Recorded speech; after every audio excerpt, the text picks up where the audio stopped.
seja bem-vindo à nossa matéria de hermenêutica. Nessa primeira aula falaremos sobre os princípios introdutórios da matéria e também sobre as dificuldades que nós temos na arte de fazer hermenêutica. Essa matéria é muito importante porque ela é praticamente a base da nossa interpretação bíblica, como nós fazemos ela, e que desembocará em todas as doutrinas que veremos nos próximos módulos. Em primeiro lugar, a hermenêutica vem do grego hermeneutikos, que significa interpretação ou arte de se interpretar.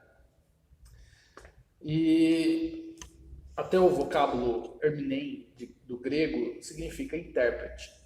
Essa palavra vem da origem, a sua origem se dá do nome Hermes, que era um deus grego tido por intérprete dos deuses, que também era um deus da eloquência e o qual os romanos o chamaram de Mercúrio. A hermenêutica, ela pode ser definida tanto como uma ciência quanto uma arte. Ela pode ser chamada de ciência porque ela tem normas, regras e pode ser classificado como um sistema ordenado de princípios. Mas ela também é uma arte porque a comunicação, a aplicação dela é flexível. Nós precisamos extrair e aplicar essas técnicas, essas normas da ciência no texto em si, e isso se torna uma arte. Nós temos uma hermenêutica, dois tipos de hermenêutica basicamente, que é uma hermenêutica geral, que se refere a textos, a Bíblia de forma completa, tanto na sua questão histórico-cultural, questão contextual e teológica, quanto uma hermenêutica especial, que vai falar sobre os gêneros específicos da Bíblia, as regras que se aplicam a esses gêneros. Enfim, nós vamos ver mais adiante sobre esse tipo. Tecnicamente, há uma distinção entre hermenêutica, exegese e aplicação. A hermenêutica fala sobre a disciplina em si e as técnicas, as normas que usaremos na interpretação bíblica. A exegese é a aplicação dessas normas ao texto, e a aplicação em si é quando nós pegamos os princípios que extraímos desse texto através das normas da hermenêutica e trazemos, adaptamos, fazemos essa ponte histórica para os tempos atuais. Veja, portanto, que tanto a hermenêutica quanto a exegese quanto a aplicação estão unidos intimamente. E por isso, muitas vezes nós usaremos hermenêutica e exegese de forma intercambiável, ainda que teoricamente não sejam. Portanto, o que nós temos, a maioria dos casos hoje dos evangélicos, é que muitos se abstêm, eles não querem lidar com teologia, porque dizem que a Bíblia, o cristianismo, ele tem que ser prático. E podemos chamar esses crentes de crentes pragmáticos, que sempre focam na questão prática.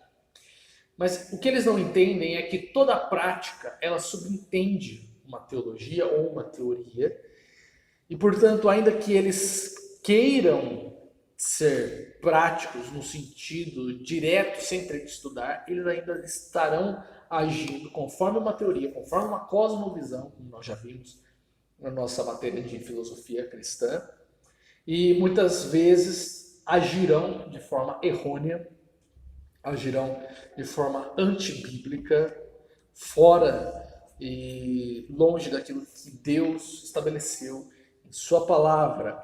Portanto, é importante termos a palavra de Deus como a base de nossas ações e entendermos que a Bíblia ela nunca faz essa separação entre teoria e prática. Sempre uma está atrelada à outra, porque a Bíblia ela não é composta, ela não foi redigida como um manual doutrinário, como pontos, como tópicos doutrinários a serem entendidos de forma abstrata, mas ela é redigida de forma histórica, ela narra, é uma narrativa histórica, e nessa narrativa histórica, os princípios, a revelação de Deus é expressa de forma já prática, por isso englobando uma cosmovisão e não apenas um aspecto só da realidade. Precisamos entender, como já vimos em nossa matéria de bibliologia, que a Bíblia é a palavra de Deus, inspirada pelo próprio Deus, e que há participação de agentes humanos em sua composição também, mas que o Espírito Santo os protegeu de erros nesses escritos e de falhas. Por isso, entendemos que a Bíblia é a palavra de Deus inerrante e infalível. E também entendemos que a Bíblia é um livro humano, por causa dos seus autores. Ainda que sejam inspirados, a Bíblia, portanto, tem alguns distanciamentos e condicionamentos culturais, linguísticos, contextuais, que ainda que não impossibilitem conhecermos a revelação de Deus, ainda assim dificultam a nossa leitura imediata da Bíblia. Portanto, se entendemos que há participação humana nessa composição, entendemos que é necessário nos dedicarmos à interpretação da Bíblia, não de forma preguiçosa e superficial, mas entendermos todo o contexto a qual ela estava escrita, a ideia do seu autor e a situação dos seus destinatários. Por isso, o reformador João Calvino, ele emprega o princípio de orare e labutare, ou seja, orar e labutar, orar e trabalhar, que devem resumir a nossa concepção de hermenêutica. Nós devemos orar para que o Espírito Santo ilumine a nossa mente, para entendermos as verdades divinas que são expressas na Bíblia, mas também devemos nos dedicar nos estudos, dedicar na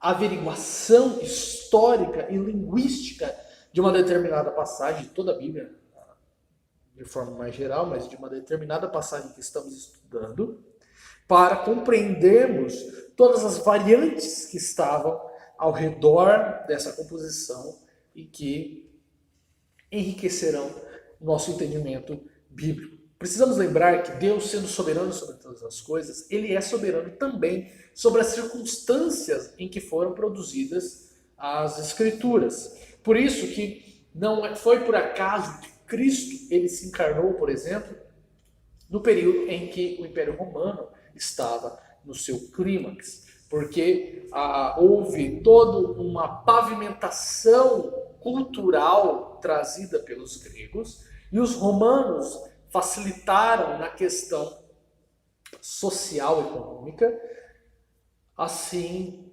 para que o Novo Testamento fosse escrito em grego e que as viagens missionárias ocorressem com uma maior facilidade devido à estrutura social que Roma havia estabelecido. Portanto, até essas questões culturais e linguísticas fazem parte da revelação do próprio Deus a nós. A respeito da leitura e interpretação da Bíblia, nós precisamos refletir o porquê nós temos que ler a Bíblia. Por que nós usamos a Bíblia como nossa regra de fé e prática? De certa forma, já falamos a respeito disso na nossa aula de bibliologia, mas nós precisamos entender que, sendo a Bíblia a palavra de Deus, ela deve ser o manual de todas as coisas, porque Deus é o Criador de todas as coisas e Ele sabe, mais do que qualquer um, aquilo que é melhor para a realidade em que Ele criou e para nós. E, portanto, precisamos entender que, ao ler a Bíblia, já estamos a interpretando. Já estamos interpretando conforme os valores que temos, conforme a nossa cosmovisão. Porém, existe uma diferença muito grande entre ler e estudar.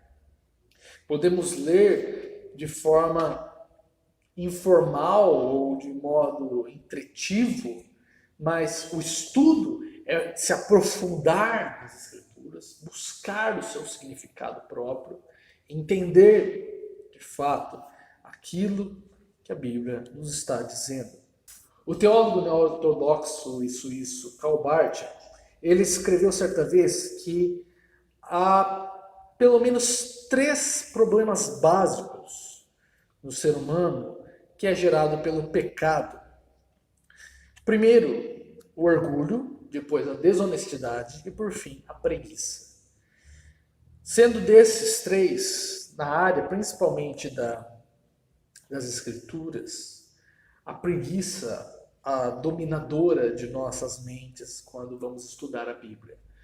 Não queremos lê-la de forma aprofundada, não buscamos uma interpretação mais honesta, porque estamos com preguiça, ou porque muitas vezes também agimos com desonestidade por causa do nosso orgulho, que é confrontado, pelo nosso ego, que é confrontado pelas Escrituras.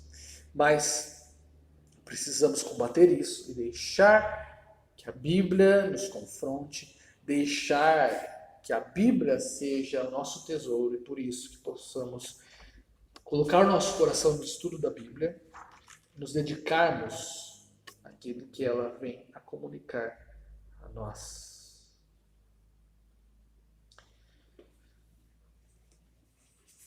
A necessidade que temos a realizar a interpretação é exemplificada, por exemplo, em Atos 8, 26 a 35, quando vemos a passagem que descreve Filipe sendo transladado pelo Espírito Santo a um eunuco que estava viajando e lendo Isaías 53, e ele não estava entendendo nada sobre o que o profeta estava dizendo. Então Filipe, ele expõe desde do próprio profeta até os princípios mais gerais dos outros livros da Bíblia, apontando que o profeta estava falando de Cristo e que Cristo havia cumprido todas as coisas, até que o eunuco pede para ser batizado. Nós podemos ver que o eunuco ele não era uma pessoa leiga, uma pessoa sem estudo, por causa do seu ofício de representante, mordomo-mor da rainha dos etíopes, e por isso ele tinha um estudo básico, mas ainda assim ele não entendia sobre quem o profeta estava dizendo, e foi necessário que alguém o ensinasse, alguém que sabia previamente isso. Por isso é importante entendermos que precisamos, como há o ditado popular, né, subir nos ombros dos gigantes para que possamos ter uma visão mais ampla e mais panorâmica das coisas, entendendo princípios bíblicos que foi já revelado, foi iluminado pelo Espírito Santo aos nossos irmãos durante esses 2000 anos de história que há da igreja. Por isso que a nossa tarefa, ainda que possa parecer ser lidada com um certo tipo de exagero, ela é muito importante, muito delicada, porque estamos lidando com a própria palavra de Deus, estamos lidando com princípios que regerão a nossa eternidade, que definirão aonde passaremos a nossa eternidade. Por isso, é importante lidarmos honestamente com a Bíblia. É importante entendermos a importância e o peso, a glória que há nas Escrituras. Paulo diz em 1 Coríntios 1, 21 que aprove a Deus salvar os crentes pela loucura da pregação. Portanto, a pregação da palavra de Deus é a chave para a salvação das pessoas. Por isso, devemos ter zelo e saber que a inspiração da Bíblia ela não se limita às letras apenas, mas sim no seu significado, aquilo que ela traz como seu sentido principal é de fato também a palavra de Deus, e também está sobre a segurança daquela ameaça que tanto o Pentateuco quanto o Apocalipse fazem, de que não devemos tirar nem acrescentar nada das palavras divinas.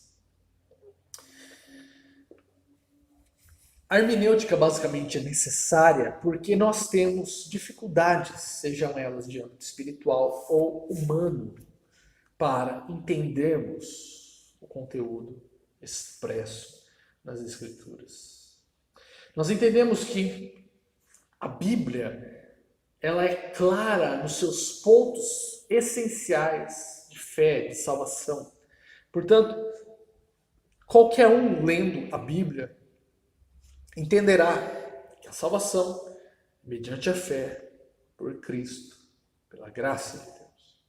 Mas não negamos que, devido à sua narrativa, à sua participação humana, e devido ao meio em que ela expressa nós, ou seja, a nossa linguagem humana limitada, temos sim dificuldades para interpretar alguns pontos das Escrituras que nos são obscuros, que não temos muitas informações dadas pelas Escrituras. A própria Confissão de Fé de Westminster nos diz: ainda que a luz da natureza e as obras da criação e da providência de tal maneira manifestem a bondade, a sabedoria e o poder de Deus, que os homens ficam inexcusáveis ou indesculpáveis, contudo não são suficientes para dar aquele conhecimento de Deus e da sua vontade que são necessários para a salvação. Ou seja, o mesmo princípio de revelação geral e especial que nós já vimos.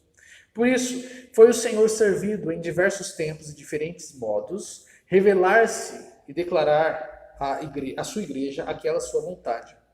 E depois, para a melhor preservação e propagação da verdade, para o mais seguro estabelecimento e conforto da igreja, contra a corrupção da carne e a malícia de Satanás e do mundo, foi igualmente servido em escrever todas estas, o que torna indispensável a Escritura Sagrada, tendo cessado aqueles antigos modos de revelar Deus a sua vontade ao seu povo. Parágrafo 6º. Todo o conselho de Deus concernente a todas as coisas necessárias para a sua própria glória e para a salvação, fé e vida do homem, ou é expressamente declarado na Escritura, ou pode ser, por boa e necessária consequência, deduzido dela, a qual nada se acrescentará em tempo algum, nem por novas revelações do Espírito, nem por tradições dos homens. No entanto, reconhecemos ser necessária a íntima iluminação do Espírito de Deus para a salvadora compreensão das coisas reveladas na palavra, e que há algumas circunstâncias, quanto ao culto de Deus e ao governo da igreja, comum às ações e sociedades humanas, as quais têm de ser ordenadas pela luz da natureza e pela prudência cristã, segundo as regras gerais da palavra, que sempre devem ser observadas. Na Escritura não são todas as coisas igualmente claras em si, nem do mesmo modo evidentes a todos. Contudo, as coisas que precisam ser obedecidas, cridas e observadas para a salvação, em um ou outro lugar da Escritura, são tão claramente apresentadas e explicadas, que não só os doutos, mas também os indoutos, no devido uso dos meios ordinários, podem alcançar uma suficiente compreensão delas.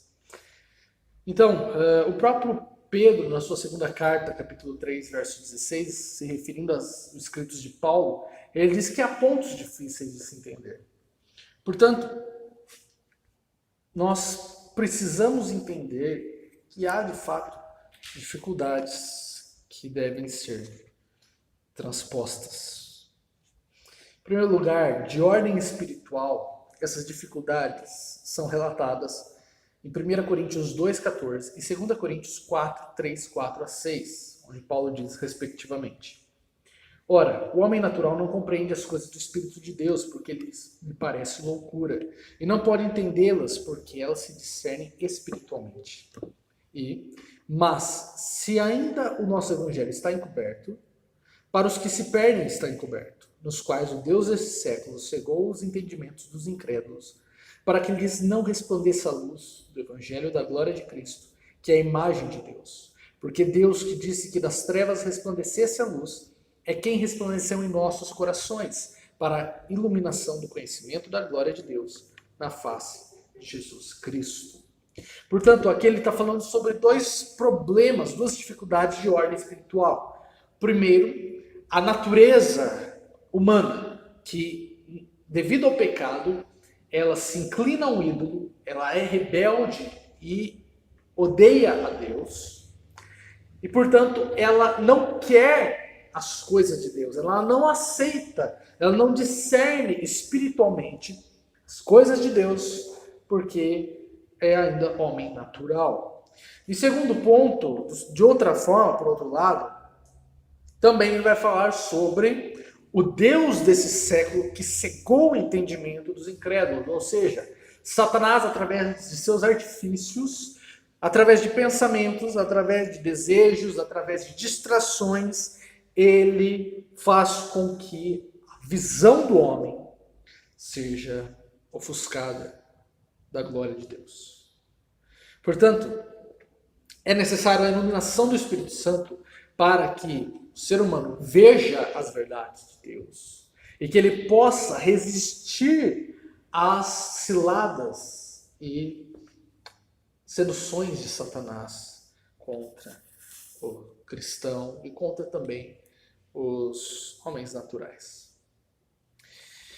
Há dois mitos que são uma forma de racionalizar esses problemas espirituais que temos, que são muito corriqueiros no meio cristão para não se estudar a Bíblia.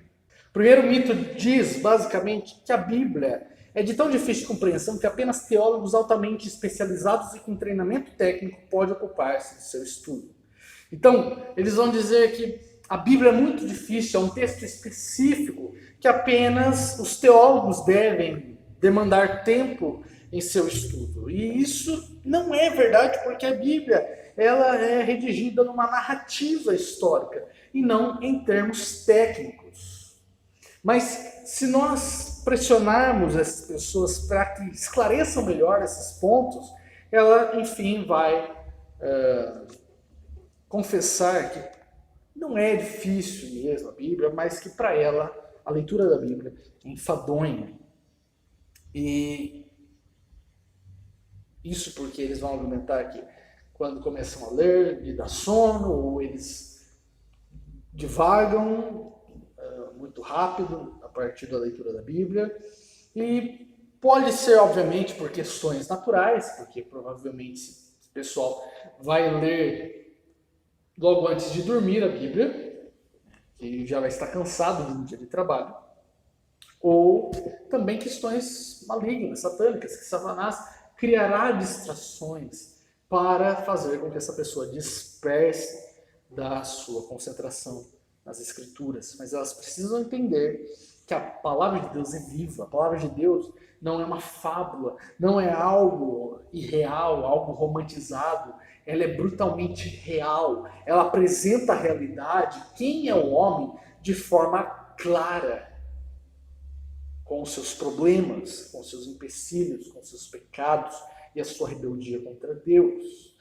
Por isso, devemos passar a enxergar a Bíblia dessa forma, como um relato histórico de pessoas reais, com as mesmas dificuldades e limitações como eu e você. Por isso, pessoas que seguem esses mitos para racionalizar os seus defeitos, as suas faltas, passam a se tornar cristãos doentes, cristãos imaturos. E isso gera uma geração de evangélicos doentes. E um dos principais tipos dessa doença é aquele cristão sensual. E aqui eu não digo a respeito de luxúria, de sensualidade, mas eu digo a respeito de um cristão sensitivo, que é baseado através daquilo que ele sente, as suas emoções. Para ele não é a Bíblia e as verdades das Escrituras que são a base pela qual ele se estabelece, mas é naquilo que ele sente, dependendo do seu humor. Então, quando ele está de alto astral, Cristo é confiante, ele pode vencer o mundo, ele vai e derruba muralhas no próprio peito, de tão convencido da força e do poder do Espírito Santo, mas no outro dia, quando ele tem um caimento na sua no seu emocional, ele já está mais jururuzinho, triste, chateadinho, ele já não crê mais que Deus o ama e que ele pode vencer o maligno e as tentações. E Paulo, escrevendo a Corinto, uma igreja imatura, uma igreja levada também, cristãos sensuais, ele vai dizer na sua primeira carta, capítulo 14, 20, não sejais meninos no entendimento, mas sede meninos na malícia e adultos no entendimento. Ele está dizendo assim, quanto à malícia, vocês não devem ser maliciosos, vocês não devem ser inescrupulosos, vocês devem ser como crianças inocentes, mas devem ser adultos no entendimento, devem conhecer a palavra de Deus, devem conhecer a revelação proposital de Deus. E o cristão sensual, ele não é assim. Ele é levado a todo vento de doutrina, ele é levado àquilo que ele acha. É um cristão cheio de achismos, não é um cristão que preza pela palavra de Deus, é um cristão que acha que teologia esfria o crente. E, na verdade, a teologia saudável e bíblica apenas apaga um fogo, um falso fogo, um fogo apóstata, um fogo herético, um fogo estranho. Portanto, esse cristão sensual, ele vai achar que tudo é para ele. Ele é o centro de todas as coisas e não vai entender aquilo que a Bíblia diz, que o fim principal do homem é glorificar a Deus e gozá-lo para sempre. Portanto, nós precisamos entender que com a iluminação do Espírito Santo, ela diz algumas coisas, ela significa algumas coisas, mas não significa outras, como podemos achar indevidamente. Em primeiro lugar, a iluminação do Espírito Santo não dá uma garantia de que a nossa interpretação será infalível. Em segundo lugar, a iluminação do Espírito Santo, a obra do Espírito Santo em nossa interpretação, não vai nos revelar algo oculto que ninguém viu. Porque basicamente na teologia, qualquer coisa nova, uma nova doutrina, é errado, é herético. Teologia não é uma ciência no sentido de que sempre vai estar explorando, descobrindo coisas novas. Haverá sim novas aplicações, mas coisas novas não há. Portanto, o Espírito Santo vai nos mostrar questões que estavam ocultas aos nossos olhos, à nossa percepção, mas que não é algo novo. Em terceiro lugar, o cristão que estiver vivendo em pecado é suscetível a um erro interpretativo, porque está em desacordo com o Espírito Santo. Entristecer o Espírito Santo, ainda que não tenha perdido o Espírito Santo, porque o Espírito Santo não é revogado daquele que peca, daquele que é salvo, mas essa pessoa estará em defasagem em sua interpretação, possivelmente. Em quarto lugar, o Espírito Santo, ele nos guia toda a verdade, mas não apenas a uma verdade intelectualizada, ele também vai nos dar condições de aplicá-la e assimilar primeiramente a nós mesmos essas verdades, para depois passarmos ao nosso próximo, aqueles que estão à nossa volta. Entendemos que primeiro a palavra vem a nós, ao nosso coração, aos nossos pecados. E por fim, que o papel do Espírito Santo na iluminação de todo crente implica que todo cristão pode ter acesso às Escrituras. A Bíblia não é exclusivista. A Bíblia não está restrita a um clero, a um grupo, a um conselho específico de líderes que tem a única verdade, a única interpretação correta. Através do Espírito Santo, todo crente pode chegar ao pleno conhecimento de Deus. Além dessas dificuldades espirituais, há também as dificuldades naturais, que basicamente são distanciamentos que há entre nós e o objeto a ser estudado. Esses distanciamentos podem ser resumidos em 5 tipos. O distanciamento temporal, o distanciamento contextual, o distanciamento cultural, distanciamento linguístico e distanciamento autoral. O distanciamento temporal é dado porque o último livro da Bíblia, Apocalipse, ele foi composto em 95 depois de Cristo, aproximadamente. Portanto, há quase 2000 anos de distância de tempo entre nós e o último livro. Lembrando que o primeiro, lá do Pentateuco, Gênesis, Êxodo, Levítico, Números e Deuteronômio foram compostos lá pelo ano de 1400 a.C. Então nós temos pelo menos 3.000 anos de separação entre nós e a composição da Bíblia.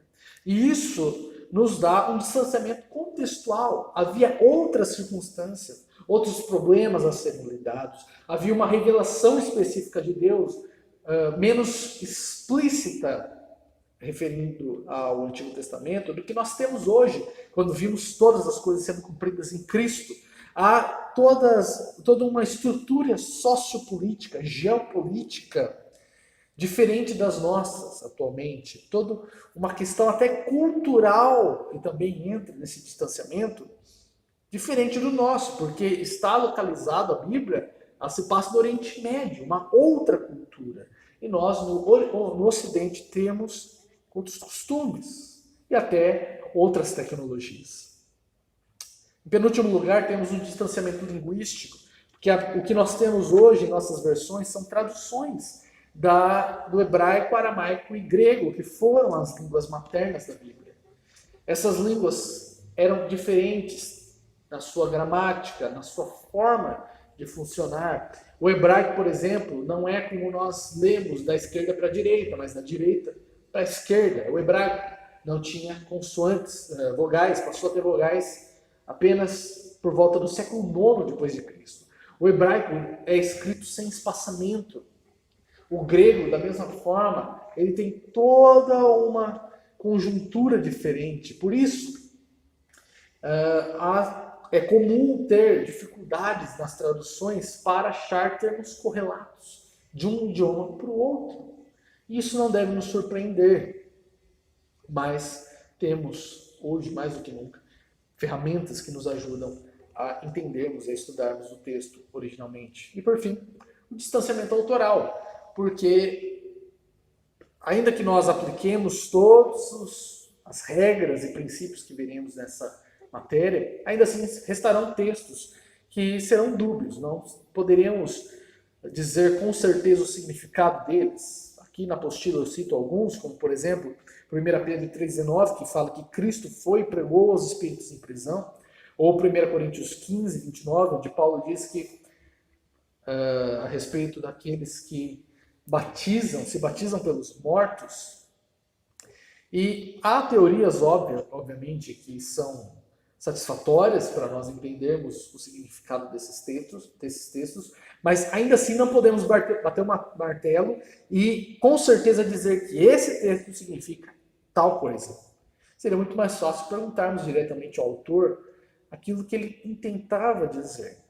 Porém, não temos essa regalia, esse luxo, não podemos nos dar esse luxo e temos que entrar na parte de humildade mesmo e reconhecer que somos limitados e há barreiras a serem transpostas. Porém, eu não quero te desanimar, não quero te desmotivar na interpretação bíblica. São mesmo barreiras que há, mas nenhuma dessas barreiras são intransponíveis. Deus nos dá meios para podermos compreender a sua palavra, porque até seria ilógico se ele desse um livro pelo qual não poderia ser interpretado.